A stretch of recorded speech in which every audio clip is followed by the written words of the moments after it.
Vous êtes sur France 24 et vous avez raison, bienvenue dans votre journal de l'Afrique. À la une ce soir, deuxième jour de campagne électorale au Togo, législative et régionale sur fond de contestation. Il y a tout juste 3 semaines, l'Assemblée nationale acquise au pouvoir avait voté un texte qui modifiait la Constitution. Face au tollé, le président avait dû reporter les élections et demander au Parlement une deuxième lecture. Le Gabon va-t-il criminaliser à nouveau l'homosexualité ? 4 ans après une loi qui la dépénalisait, le sujet est à nouveau en discussion dans un dialogue national qui se tient actuellement à Libreville. Les explications à suivre. Et ce soir, retour sur une affaire qui avait suscité une vague d'indignation mondiale. L'enlèvement de 276 jeunes filles à Chibok, au nord-ouest du Nigeria. 10 ans après, nous faisons le point dans ce journal de l'Afrique. Combien sont-elles encore aux mains des geôliers de Boko Haram? Quid de celles qui se sont échappées?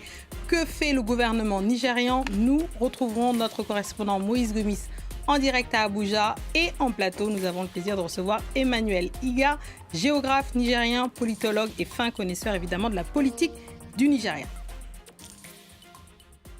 On ouvre ce journal par la deuxième journée de campagne pour les législatives et régionales prévue le 29 avril prochain au Togo.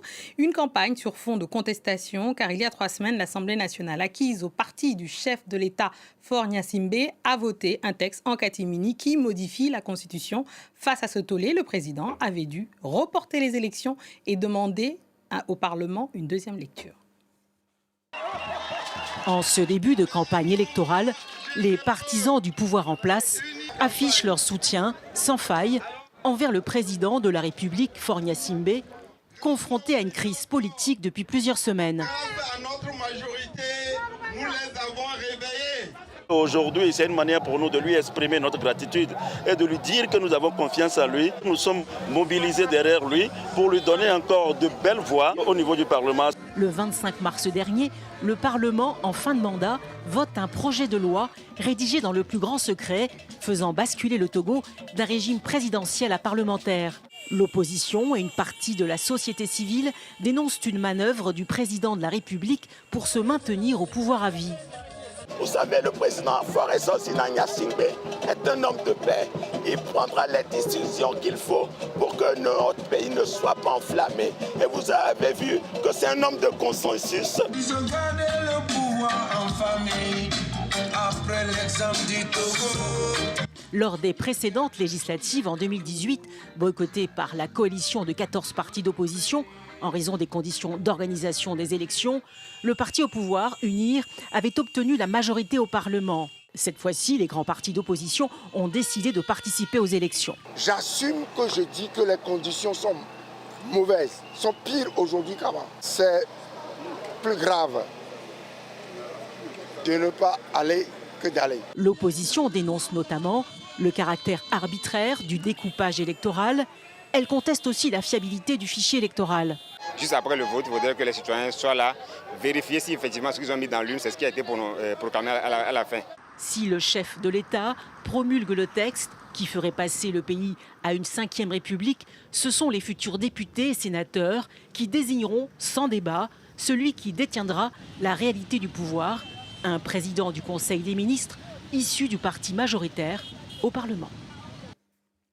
Le Gabon va-t-il renoncer à ses engagements internationaux en matière de protection des droits de la communauté LGBT 4 ans après l'adoption par le Parlement d'une loi sur la dépénalisation de l'homosexualité, la question s'invite sur la table des discussions du dialogue national en cours à Libreville et certains souhaiteraient un retour à la criminalisation de l'homosexualité.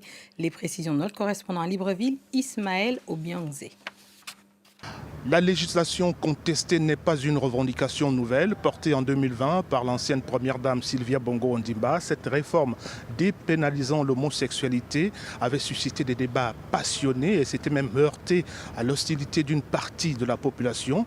4 ans plus tard, plus d'une quarantaine de contributions citoyennes sont soumises à l'examen de la sous-commission droits et libertés du dialogue. Elles exigent la pénalisation de toute relation de nature autre que celle d'un homme et d'une femme. dames. Le résultat montre une profonde division traversant le pays sur cette question. Une question débattue en l'absence de la communauté LGBT, plutôt discrète depuis le début de cette concertation. Nous avons l'occasion, à travers le dialogue, de solidifier tout ce qui est en lien avec notre culture, avec nos traditions. Le problème que cela pose, c'est que nous avons des engagements à l'international et c'est des engagements qui ne peuvent pas être remis en cause aujourd'hui. On a des partenaires internationaux qui accompagnent le Gabon dans pas mal de chantiers. La démarche des panélistes membres de la sous-commission droit et liberté consiste désormais à trouver un juste équilibre entre le respect des libertés fondamentales des personnes homosexuelles et certains préjugés au nom de la culture et de la tradition. Pour la magistrate Sidonie Flore Owe, la communauté LGBT n'a pas de droits spéciaux. Ils n'ont pas de droits spéciaux. La question qui doit se poser est celle de savoir si la pratique de l'homosexualité est admise en République gabonaise. Et là, de façon unanime, les Gabonais se sont prononcés pour dire non. La fin des débats du dialogue est prévue dans moins de 2 semaines et si la tendance en faveur de la pénalisation de l'homosexualité est maintenue, ce sera alors la réintroduction dans le code pénal des dispositions de la loi criminalisant cette pratique comme une atteinte aux mœurs, un délit passible d'une peine de 6 mois de prison et d'une amende de 5 millions de francs CFA, soit 7 600 €. On ouvre une page spéciale dans ce journal dédiée à une affaire qui avait suscité une vague d'indignation mondiale. Le 14 avril 2014, 276 jeunes filles ont été enlevées à Chibok dans le nord-ouest du Nigeria. 10 ans plus tard, les enlèvements de masse sont toujours d'actualité dans le pays et près d'une centaine de filles de Chibok n'ont toujours pas été retrouvées. On fait le point dans ce journal avec Emmanuel Iga, politologue, géographe nigérien, et on retrouvera notre correspondant Moïse Gomis. Mais avant ça, on fait le point et un retour sur les faits avec Laurent Berstécher. 10 ans après l'enlèvement de sa fille, chaque bruit de pas, chaque craquement de porte provoque encore chez Marie Chetima une lueur d'espoir. Quand j'entends des pas à la porte, je pense toujours que c'est ma fille qui revient. Parfois, je relâche mes cheveux et je l'imagine en train de les tresser. J'ai attendu.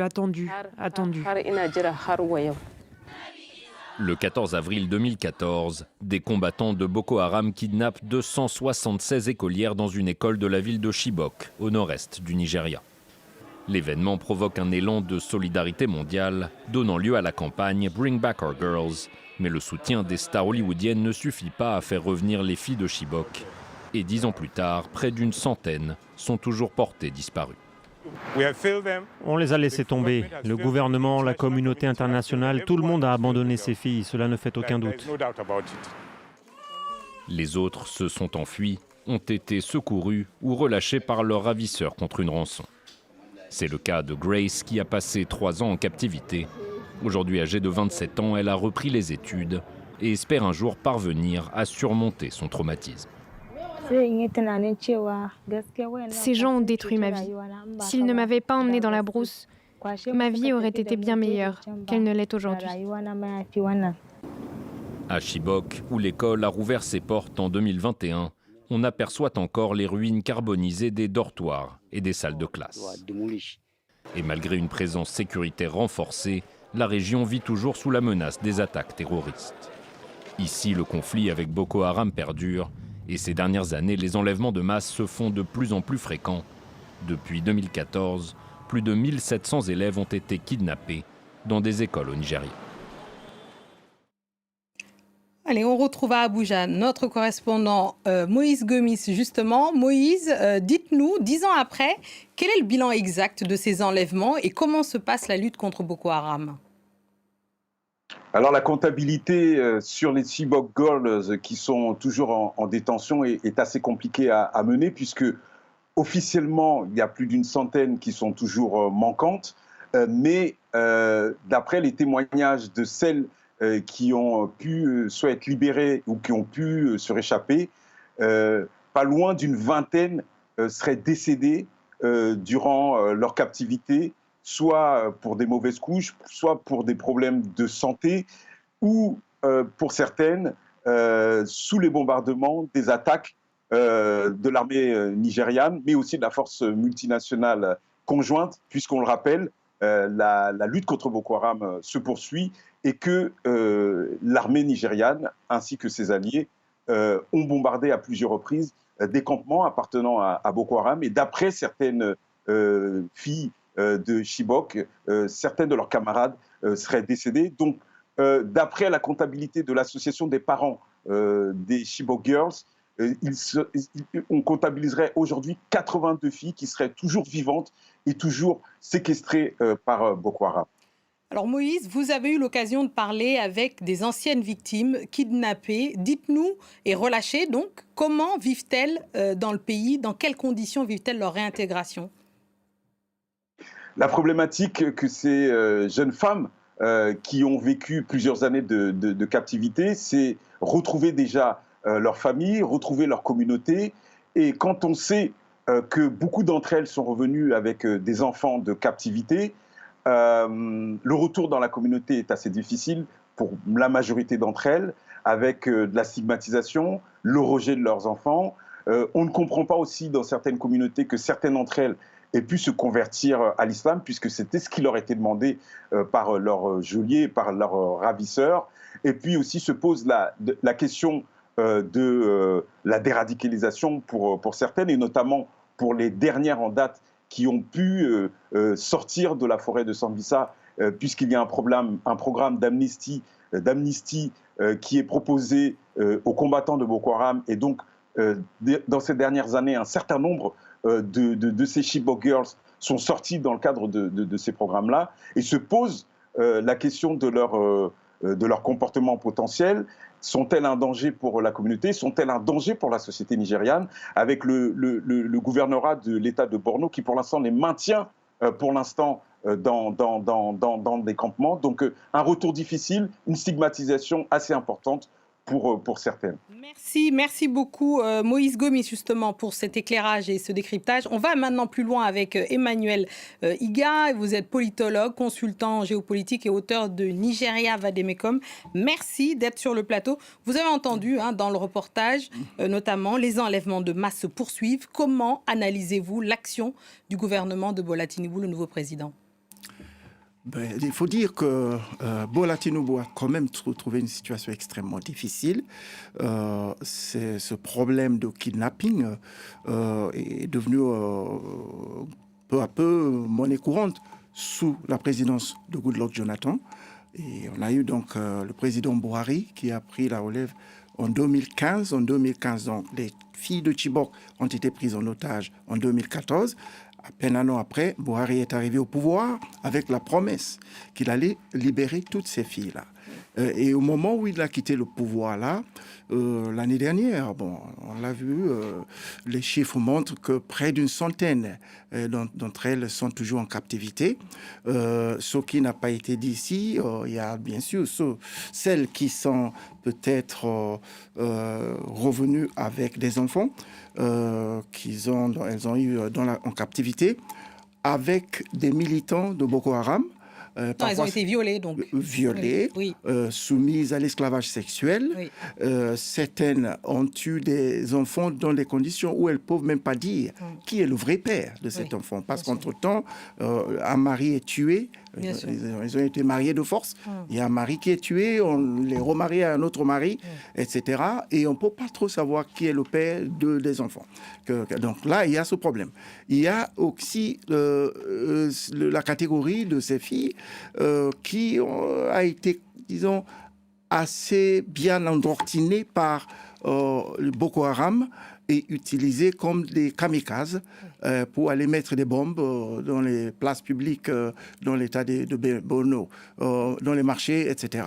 Donc, le problème n'est pas un problème que Tinubu a créé. Bien sûr. Le problème qu'on a, qui nous donne un peu de soucis. On parlait tout à l'heure, finalement, les enlèvements de masse, c'est devenu un business. C'est devenu, tout simplement. L'industrie, on dit, la plus florissante du Nigeria. Oui, on n'a pas une prise de position claire sur ce que Bola Tinubu va faire. Comment il compte prendre ce problème. Parce que ça se multiplie. Il y a 36 États au Nigeria. Il n'y a pas d'État où des kidnappings ne se passent pas au moment où on parle. Oui. C'est monnaie courante, c'est tous les jours et c'est devenu un business. Moi, j'ai tout simplement catégorisé le kidnapping comme un nouveau secteur de l'économie informelle, mais qui est un secteur devenu de plus en plus florissant. Malheureusement, effectivement. Merci beaucoup, Emmanuel Iga, politologue, consultant en géopolitique. Merci. C'est ainsi que nous refermons cette édition du Journal de l'Afrique. Merci à tous ceux qui nous ont suivis partout dans le monde, de Lagos à Abuja en passant par Chibok. On ne les oublie pas, évidemment. Restez avec nous car l'actualité continue sur France 24.